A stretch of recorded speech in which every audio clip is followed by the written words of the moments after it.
Hey, I'm Pops, and this is going to be a comic top with just me. That's right. Sorry to disappoint. Comic books, new ones, old ones, whatever. We're going to talk about some different things. Hope you enjoy the conversation this morning. I appreciate you guys for tuning in. We were going to have some great guests lined up. I'll be on with Wakazashi's Tea House. I have James Mealy coming back for Why Is It Great? Have a lot of other feelers out for some other folks that are going to do some things with me. I'm also going to tease a little bit here for you guys is the fact that I'm going to do some tribute videos on the stuff that's turning 30 years. So 1993 was a big, big year for comic books, right? X-Men had Fatal Attractions, Maximum Carnage and Spider-Man. Over in the DC side, Death of Superman, Batman Nightfall, which is the breaking of Batman's back. X-Men stuff transitioned into Age of Apocalypse, Executioner Song. I mean, I'm probably just scratching the surface. So I want to touch on those probably in a little bit more depth. Some of you have actually asked for a couple of those. So I really want to make sure I can get into those and maybe even have someone come with me on a stream or a recorded video that will help capture their thoughts as well to give you some insight. And I want to make sure that I give you like reading order and not, I mean, even if I spoil elements of it, I want it to still be something that if you were to pick it up, you'll still enjoy reading it after we talk about it. So it's not going to be as much of like me kind of staying high level. I want to go deep, but I also want to keep certain things there for you to enjoy. So with that, let's get right to the first comic that I kind of have lined up that I want to talk about. And if you have seen my video, I'll put a link there for the X-O MANOWAR UNCONQERED issue number 1. I thought this was it was a Valiant a series that I remember enjoying. I'm not up to date on all of the other Valiant books and iterations of X-O Manowar, but Liam Sharp does the art, and I think you'll agree this is just some interesting elements. For those of you who don't know much about X-O Manowar, imagine Iron Man, a Tony Stark AI suit with a person inside who has sort of like the heart, motivation, and abilities of sort of like a Viking or, Thor, that type of personality. Like you literally have that type of thing. I also think this comic has been so interesting for me.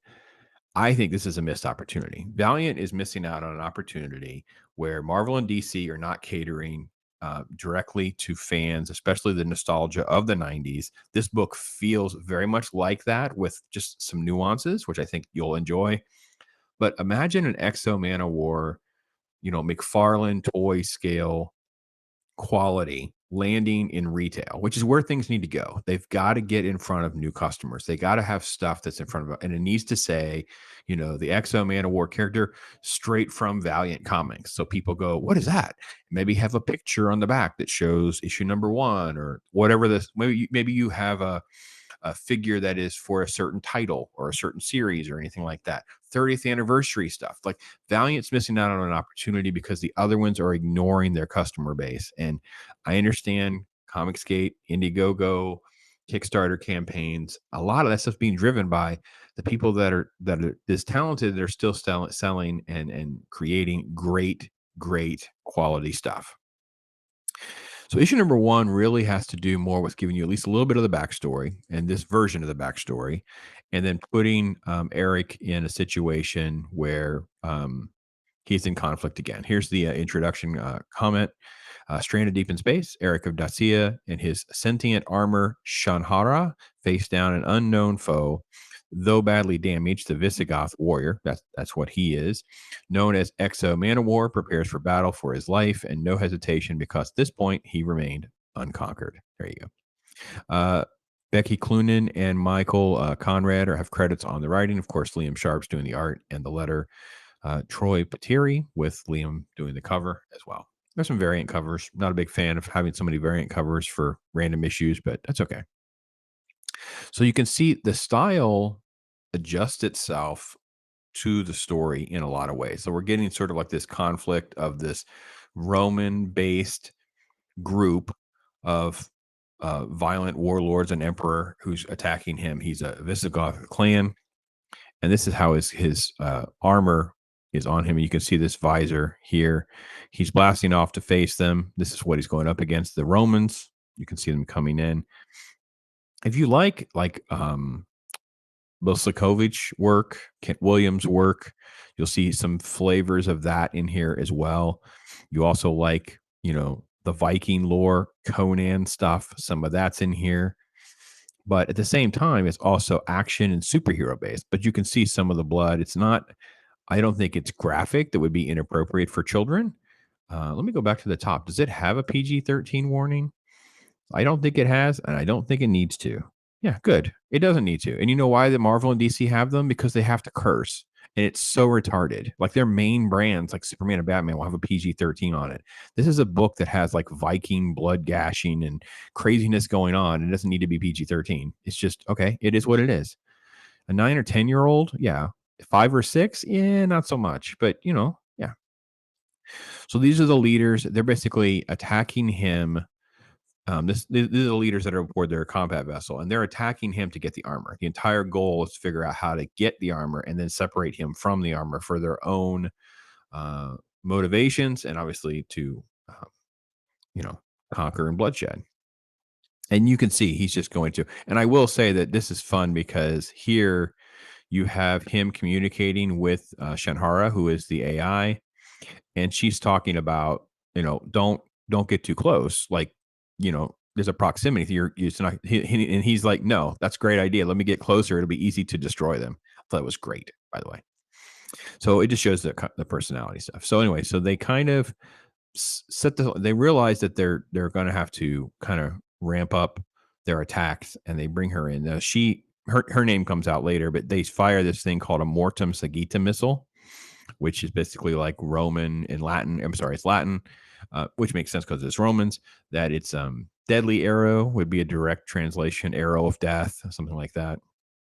So the missile comes in and hits him, and I thought, and it's interesting because it was like even Shanhara knows this is not going to go well. They're not going to know, and I liked how they did this. They didn't do this how I thought they would do. He did something when they break this in. They did sort of like the unwiring. Notice that this is like the unwiring of Manowar. They're separating him out. He's very, very damaged. I liked all that. I don't know how I felt, and I like the ship, the way they took the ship and kind of broke all of this into chunks. Are they going for scale? Because this is how small. Yeah, I guess.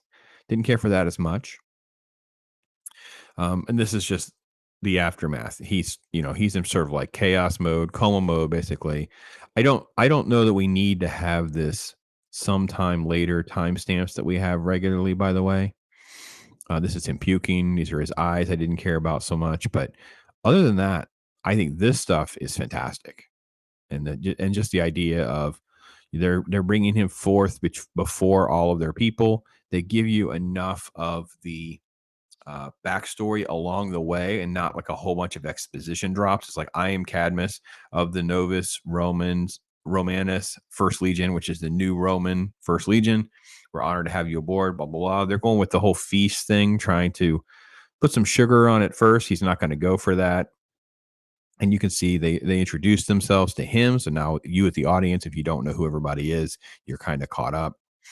And then we kind of move forth, and it's not going well, right? So this is the person that was in the battlefield against him, and she's very condescending because she just calls him Visigoth, right? And she's introduced here as Thyra Antius. She's the senior Legion Centurion, and I got to be honest, she's just a warrior, so I don't have a problem with how she's presented. People are like, oh, it's woke. No, not really. She's just a warrior. Fight scenes, some action, some violence, all ever goes on. Now, this is how he does the fact that he is still connected to Shanhara. The Man of War armor chose him, so there's not really a way that we, at least in the story thus far, that how he can be separated. So they are communicating, and she has explained, and they continue here with like, I need more time to heal. The armor needs to heal, and he needs to heal. Like, everyone's injured from the blast, everyone's injured from the fights. He continues to get himself in fights and conflicts, and he can't escape yet. And then he's visited by this character who was introduced last time. She's a soothsayer.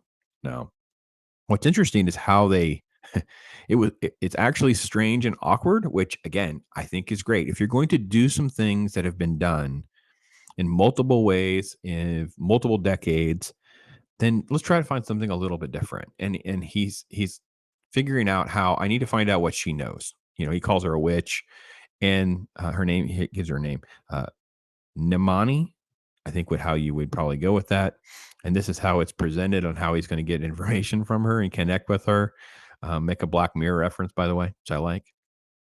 And this guy is like Chris Hemsworth all the way. Like this guy is totally ripped and just totally boss with how he handles everything. It's great, beautiful done. And this is the connection that kind of takes us into the Roman history of who they are. I mean, I love the fact that they're just destructive, but you also have like this religious iconry here with like the scene from Calvary with like crucifixion. There's three crosses. We get it, right? But it's not like on the nose. Like we don't say anything. We just put it out there. Beautifully done. I love the art. Doesn't have to be perfectly spot on because we're talking about a vision and all of that. And she's really almost like suffering along with him through all of this, right? Um, um, and then she's got her that he's basically going to get visited, and he's like mocking her, like, "I see you wear armor of your own. It's a pale imitation." He said, "Why don't you call on yours, or can we see and we can see which is stronger?" So she's talking some smack. She knows he doesn't have it yet, and then they start to kind of go a little hand to hand, and that's kind of where the issue is going to end. Now, I I would say this is still a read for me. I'm going on. I'm on to X. I'll go on to issue number 3. I had a good time with this. I think that if you like some of that kind of stuff, that would be for you. So that's kind of my take on it. So let me uh, let me throw you a retro commercial here for a second, and then we'll be right back. This is only a test. And this is a commercial. We're talking bass fishing off the Station Club. Ultraverse on sale today. Comic book store. Let's go. They couldn't be there in 38 for the launch of that Super Guy, or in 62 for the launch of that Spider Guy, but they can be there now for the birth of the Ultraverse. Line! That way! Prime Hard Case, first editions in comic shops June 16th. To enter to win one of 200 special edition posters, call this number now. Would that be my spider sense returning? What's that? He's back. Way to go. Don't let those overgrown tin men keep you down. What? Just too many of the big guys for you, buddy. What? Hold on tight. Can Spidey handle the Sentinel's blast?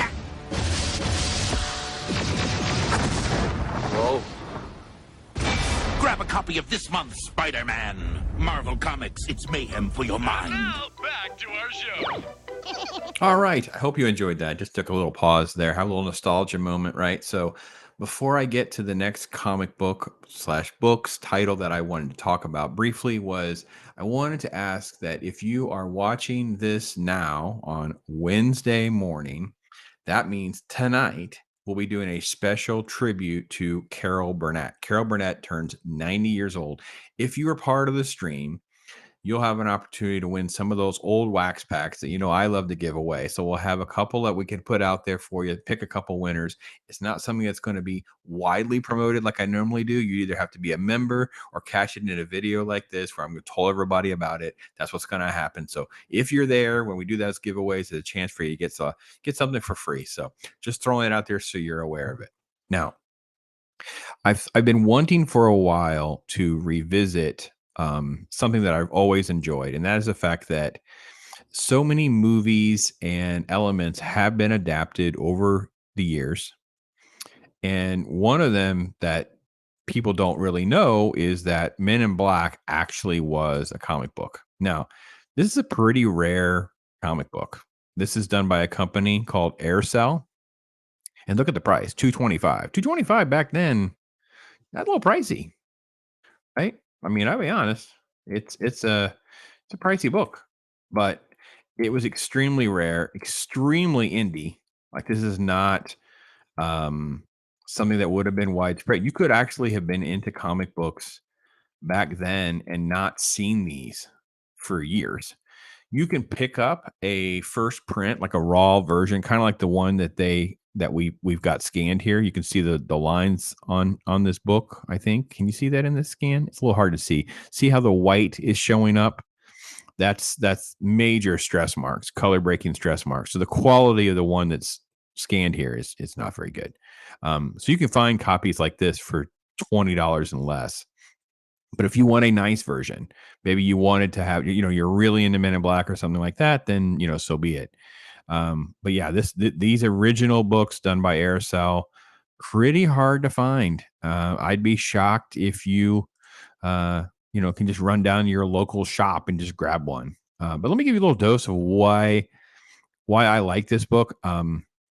First off, let me give you an idea of what it was like back then, right? You didn't have major marketing campaigns and things like that. So here you have the insert page here. Lowell Cunningham, who's the big creator of MIB. Sandy Carruthers does the art. And then you can see on the right, you can see they have their upcoming projects. And it's literally just like verbiage about different things that they're doing. Yeah.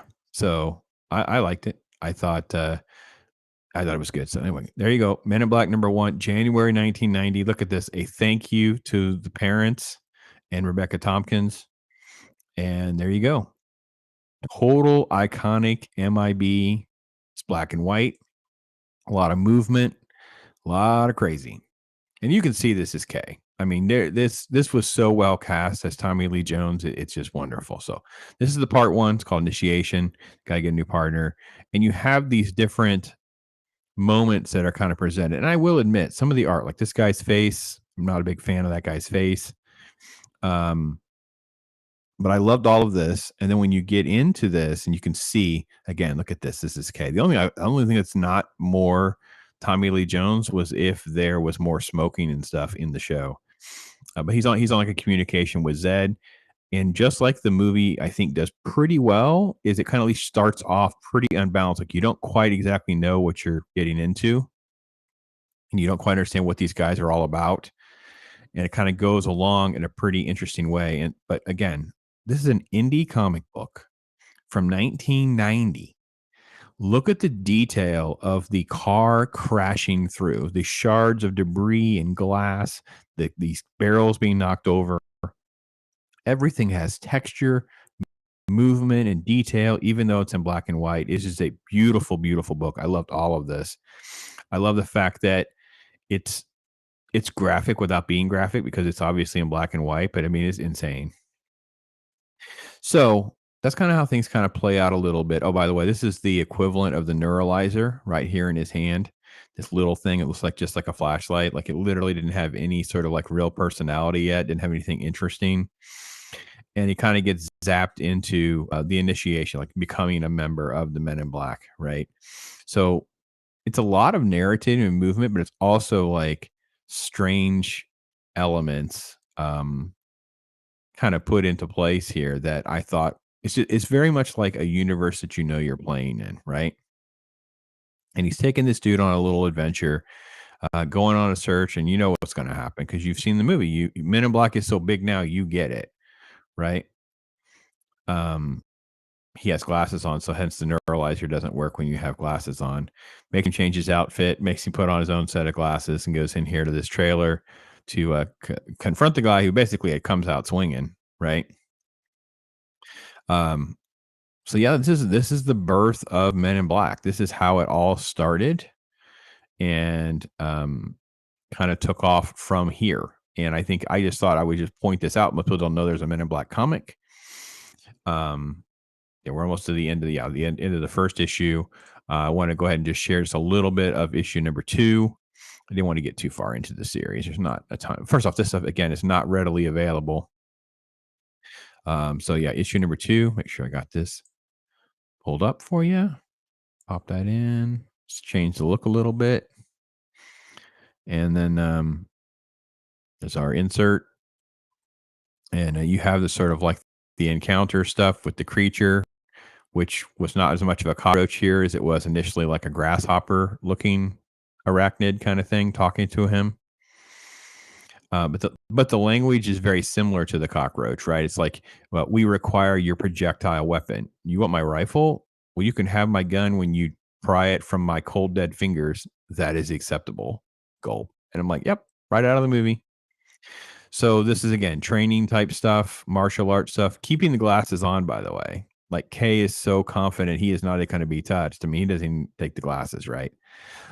I don't know that I wish. I don't know how I feel about this. I feel like some of this would have worked and some of this wouldn't, because this is almost like too matrixy. But MIB coming out first would have possibly have worked. There's a lot more behind the scenes, so to speak, of like the transformation and kind of how they're navigating things and stuff like that. But I will say I loved all of this, especially as the precursor. Revisiting this as the precursor to those movies. Again, zapping the lady. Remember these scenes? Like, what happened? Going through all of this, I think was great because it does help. And this was a great part too, where I want you to snap out of it enough. Tell us what to go ahead and call me sir. Yes, yes, sir. So it's like he's totally got them on the end of the string, trying to get out the information that he needs to, and yet at the same time, you can see how much of the movie kind of translated and didn't get modified. Here's the bug. So a lot of this was lifted and very well lifted. And see, yeah, yeah. Where's Horace Wicket? So anyway, this is the original incarnation, and something that I thought we would touch on. I don't know why we have terrible Men in Black, because there was some good source material. I didn't even touch on how hard it is to find the animated series. I have a little video coming up here soon with Resolute Germ, and we were talking about how hard it is to get the animated series on DVD or Blu-ray or something like that. It's just it doesn't exist. It's just not out there. And it's funny because I did find somebody who has them for like $50 on Blu-ray. I don't know if those are transfers or not. I mean, I assume they are. Because I gotta be honest, I'm not sure I remember them being released. So this was this was what I found on it doesn't share that properly. I found this on eBay. They're like $50. So I don't think I'm dropping $50 on a couple of seasons of Men I Bleed animated, even though I really, really want this. So yeah, this is not a common thing to find in the old Men in Black arena. So you guys like Men in Black? To me, it was always one of those like very underrated concepts and universe. Like there's so much more we can do with it, and we've just barely scratched the surface before it kind of got all messed up a little bit. So, all right, just give me 1 second. We're gonna come back. I'm gonna do a little bit more. I'm gonna do a little show and tell, a little more of some stuff that I have, and I want to kind of share with you guys and talk you through some comics and stuff that way. Talk to you soon. Be right back.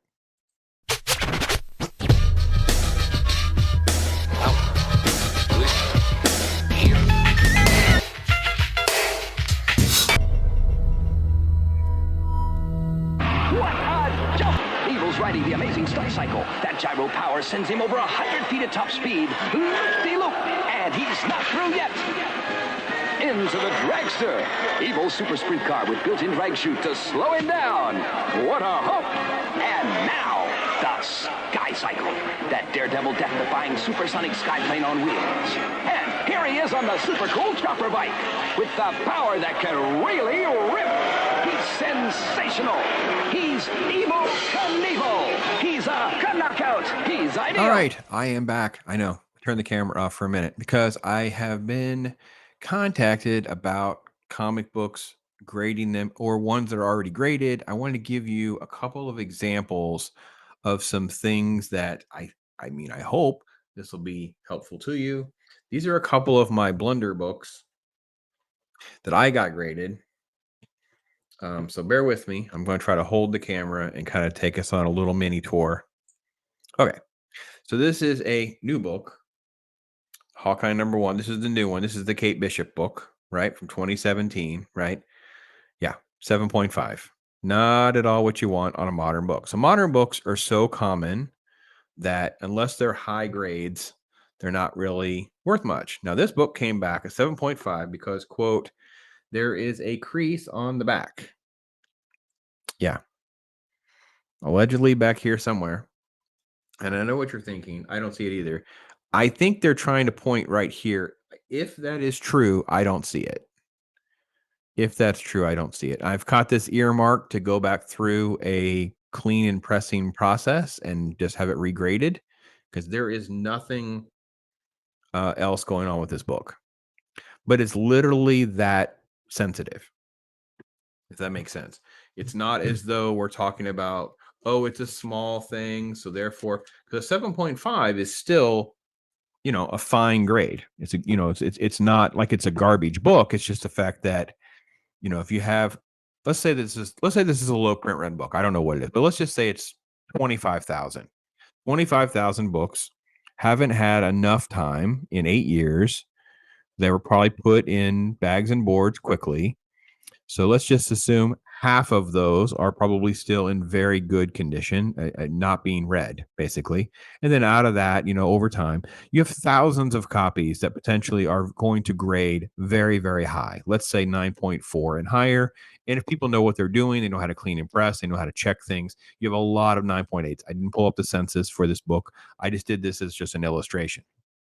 I want to compare that to this book. Let me get it out, which some of you might oogle over. And again, I was a little surprised over my grade when I got it back.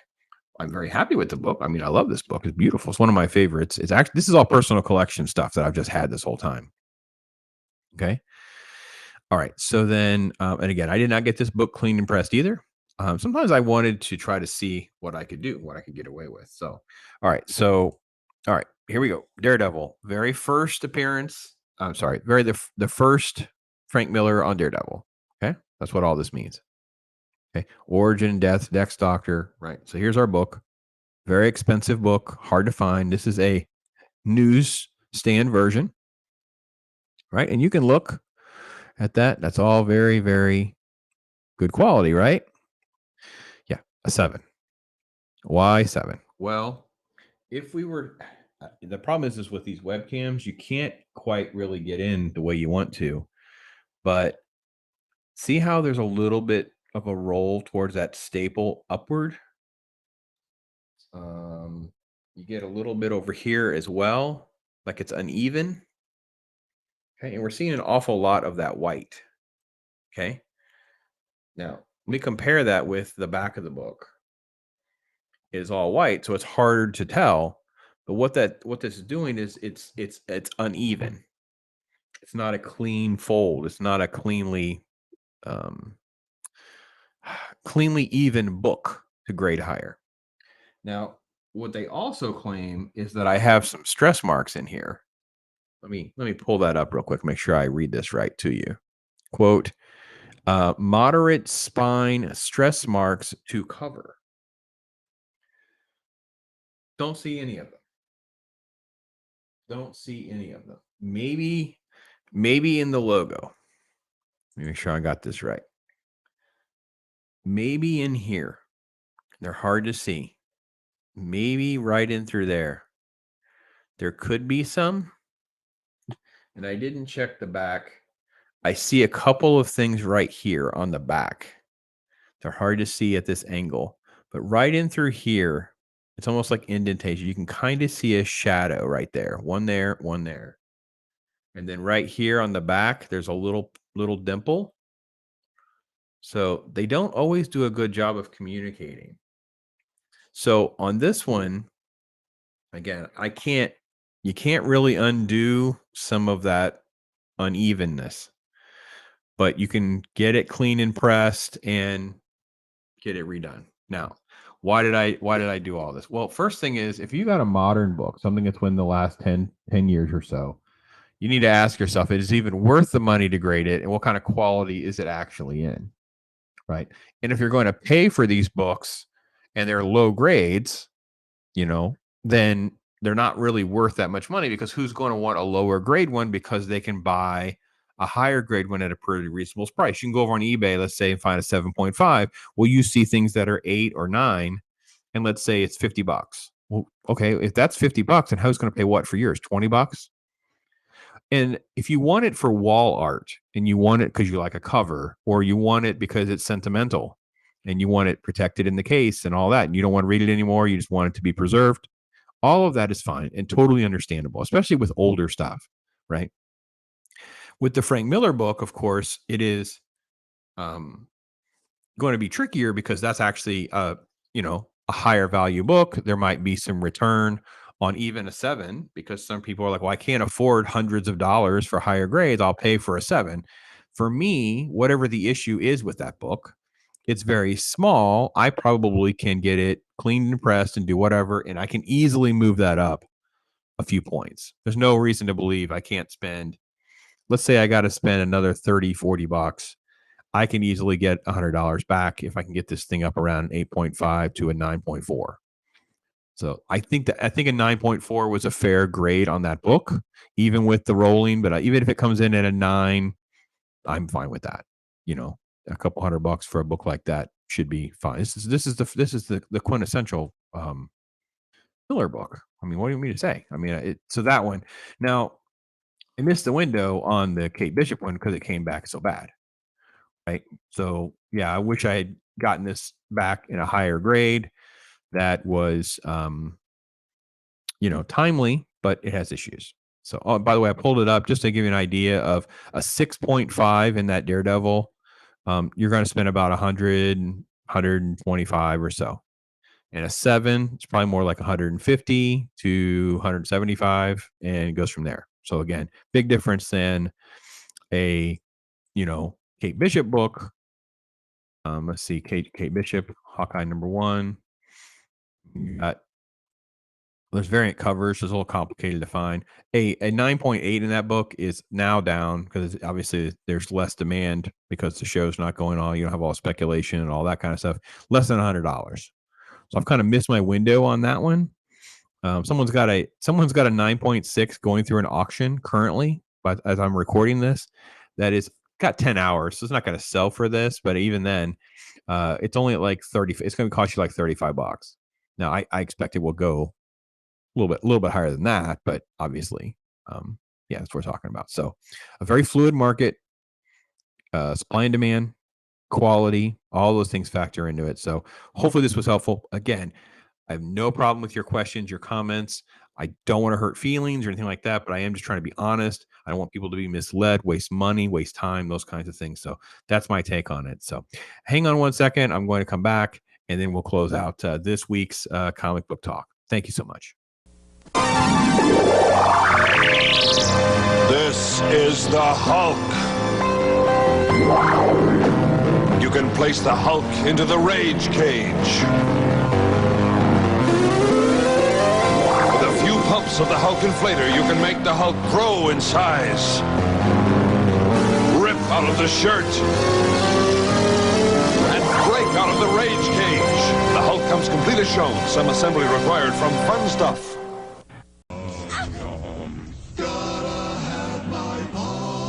Okay, here we go. I'm going to wrap up Comic Talk. I'm going to have some guests coming relatively soon and line up some different topics with them. But yeah, what am I reading? So later today, you'll have my Superman 3 issue. That was the Joshua Williamson reboot that they're doing, this Dawn of DC thing. What I think of that issue. I have a lot of more... a lot more time. It's been caught up with doing other things. I'm a little behind and not really doing a great job of trying to catch up on things like Gunslinger Spawn, King Spawn, and getting into Scorched, which you guys know I've enjoyed very, very much and highly recommend everything I've read so far. I really want to read the next Predator issue. I thought that they did a pretty good job with that. I do have a lot of some of the older stuff that I'm trying to do, as far as I mentioned before, the anniversary things like that. But what are you guys reading? What are you guys enjoying? What would you recommend? What do you want me to do a review or conversation on? Maybe there is an indie comic or something like that. I got one or two of those kind of out there finalized. I hate putting people on blast like it's going to happen, but then it doesn't happen. That's another reason why the pre-record has worked out so well, because I've had several times where I was scheduling a live stream. Something comes up, which is fine. Life comes up. And next thing you know, it's got to get bumped and rescheduled and whatever. Maybe it never happens again. And I don't want to throw any more fuel into the chaos that is social media and content creation. So that's a general gist on that. But I am totally open to it. So if you know anybody or you have something you want me to get into or you'd love you connect for me, hey, listen, I'm all about it. Wish I had a producer team. I mean, it makes some of the time that you spend doing some of this. Um, and what do I read? How do I read it? All of that. You can always message me about some of those things. I can recommend it if you have questions. Always fun to get to talk nerdy stuff with you guys. Obviously, I'm a comic book nerd for so long. It's almost like I don't even. I usually like to look things up to make sure I don't misspeak or give the wrong issue number or mention the wrong artist or writer. Some stuff is right there because it's maybe something I've done recently or it's just a lifetime favorite. But that's how that is. So anyway, thank you again. Thanks to all of the supporters and members, the people that have come on and supported us to get us to this point, all the people that come on and enjoy the weekly comic talk, that kind of thing. I love doing it with you guys. Look forward to another busy week this week with you guys, sharing different things, whether it be a Throwback Thursday, whether it be some movie reviews, maybe it be Saturday morning cartoons, or next week's Watch Your Story. All of that's there. I'm just having a good time doing all of this as one big block. I hope you're enjoying some of it, if not all of it. Thank you again for everything. I am Pops.